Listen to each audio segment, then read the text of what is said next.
This episode is sponsored by the Hollywood Casino at Charlestown Races in West Virginia. January entertainment includes fan favorite Humphreys McGee on the 18th. Details and tickets at HollywoodCasinoCharlestown.com. Must be 21 to enter the casino floor and attend a show. Gambling problem? Call 1-800-GAMBLER.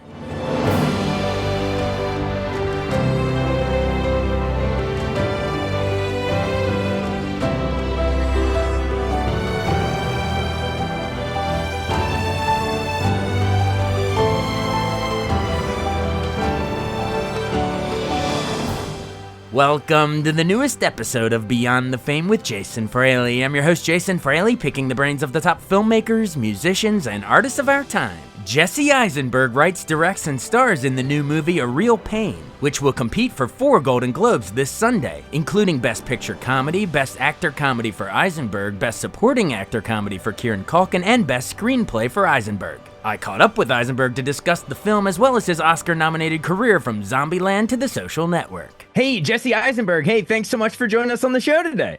Thanks for having me, Jason. Well, y'all remember your double tap in Zombieland, but this is a triple tap, baby, because you're a triple threat in this thing. You're a writer, director, and star of A Real Pain in theaters now. I just watched it last night. Great job.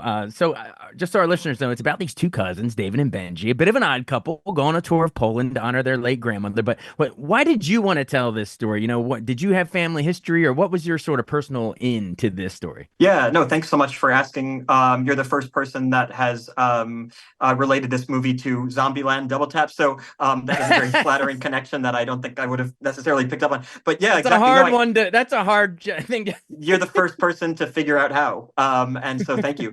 Yeah, this movie, is very autobiographical. I mean, the movie is about my family's history. We even filmed the movie at the house that my family lived in up until 1939 in Poland. And I was also trying to, basically talk about not only my family's history, but the way I feel about my family's history, which is I come from people who, survived through 1,000 miracles, the war in Poland. And yet I walk around personally just like I'm like a miserable person. And I'm always wondering, how the hell am I so miserable when I should be the luckiest person on the planet? I should be kissing the ground every morning when I wake up that I'm alive. And so the movie is really trying to get into that personal question. You have these two guys, and as you said, it's kind of like a buddy comedy. These two guys who are very different and who experience their own inner turmoil in different ways. But I set the movie against the backdrop of this, historical trauma. And so it allows the audience to kind of think about what pain is real, which is the title of the movie, A Real Pain. What pain is real? Is their pain real, this modern thing? Or is the only pain that's real historical trauma? Right. I love the juxtaposition, both for the characters and like you're saying with, just past and present in general. Like you're juxtaposing this, the horrors, the most darkest horrors in mankind's history, the Holocaust, with these modern day luxuries, like you're saying. Like literally, there's a whole scene where you're Kieran Culkin's character, who's also a real pain in the ass. There's double meanings. But of course, on a serious note, he's talking about hello, you don't see the irony where we're Jews riding on trains in first class when our ancestors were literally in the back getting carted to these camps. So yeah, just was it just like a ability to have this rich past versus present, like this juxtaposition the entire way through?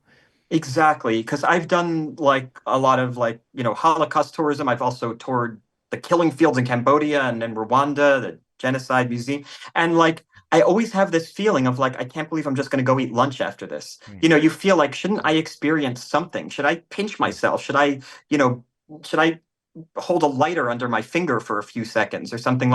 Shouldn't I experience pain? I can't believe I'm going to go eat a nice lunch after this and then go stay in my hotel. And so it's something that I've always kind of wondered about and struggled with. And so in the movie, the characters are taking this train, down to see the concentration camp, and yet they're sitting in first class because they're Americans and the exchange rate is so good for them with Poland that it allows them to sit first class.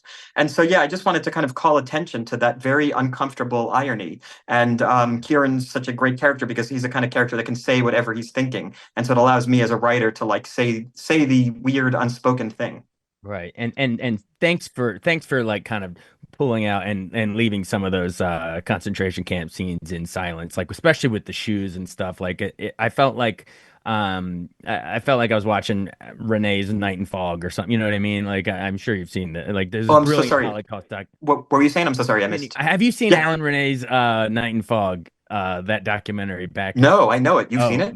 check it out. It's oof, it was from the French New Wave. You met me, all Of those guys. course. But your shot where you showed the shoes and stuff just it reminded me of that. It's unbelievable. He does a couple where he starts on it's like a slow disclosure of like you think you see a little bit of a hair and then you pull back and it's just a mound of hair Oh, or a mound of wow. shoes. Your Wow. shoe shot Wow. reminded me of that. But anyway, I'm getting goosebumps talking about it.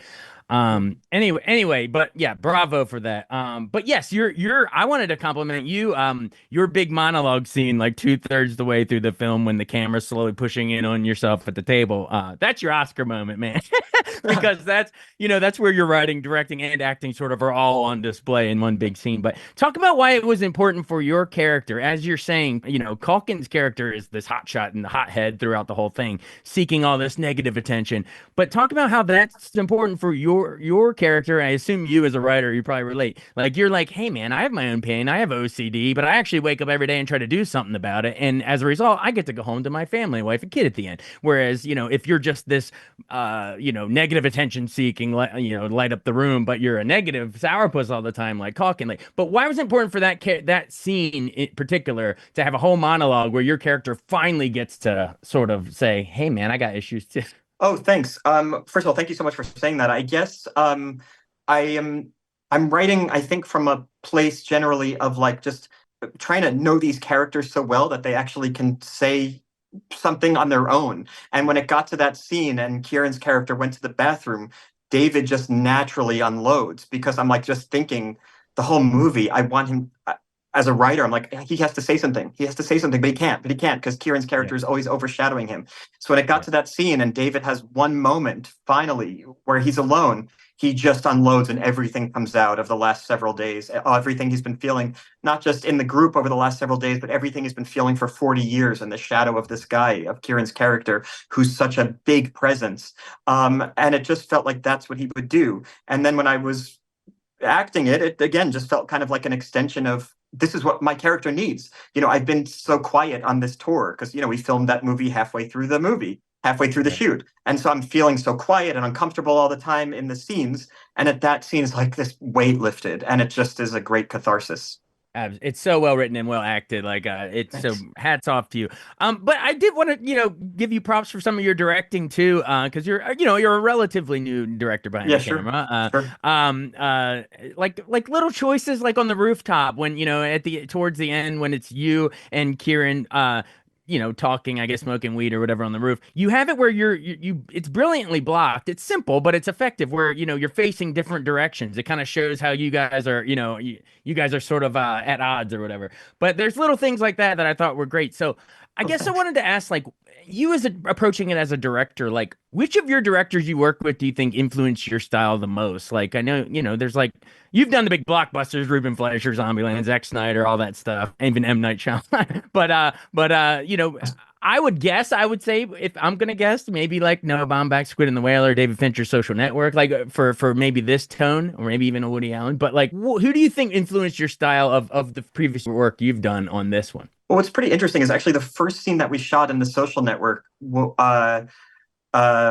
ended up shooting again. It was the only scene we reshot. And I asked the director, why did we reshoot this? Because it didn't seem like that much was different. And he Right. said, the shots were too complicated. I was like, what do you mean? He's like, I was doing too many shots and it was too complicated. I said, oh, really? That's so fascinating. Because here I thought I was working with this guy who's making this huge movie with Yeah. every technical machine at his disposal. And he wanted Right. to simplify, simplify, simplify. And I was thinking that is so interesting. And so my movie is obviously quite different from his movies. But yet there was a feeling that I always had, which was like, what is the most focused way we can tell this story? And so, like the thing you just described, there's not many shots you could do on a roof where two guys are talking for 5 minutes, but you can Right. have a character turn around as a kind of passive aggressive move Right. to try to get out of uncomfortable situation. And so it's like little things like that. Like how can you do this in, you can call it simple or focused or concentrated or whatever, but how can you like kind of, how can you tell the story without overcomplicating it? And that's kind of what I was trying to do the whole time. Absolutely. Well, I know we got to run, but yeah, I just want to say thank you for your career of work. I've always felt just the connection with the way our brains work so fast, our mouths can barely keep up with it. And when Oh, you played Zuckerberg, I was like, hey, I get that. oh I God. get the idea of trying to keep up with it. So when you have these monologues in this movie, I think I can kind of see you on screen as David a lot, Oh and I yeah, just that's so nice. it's great to see your shine through in your actual work, man. You're so Congrats. kind. Thanks, Jace. That's so nice of you to say. All right. Well, best of luck this award season. Appreciate it. Thank you so much. Thanks so much for listening to Beyond the Fame with Jason Fraley. Our theme music is Scott Buckley's Clarion. Remember to give us a 5-star rating if you like what you hear. We'll see you next time.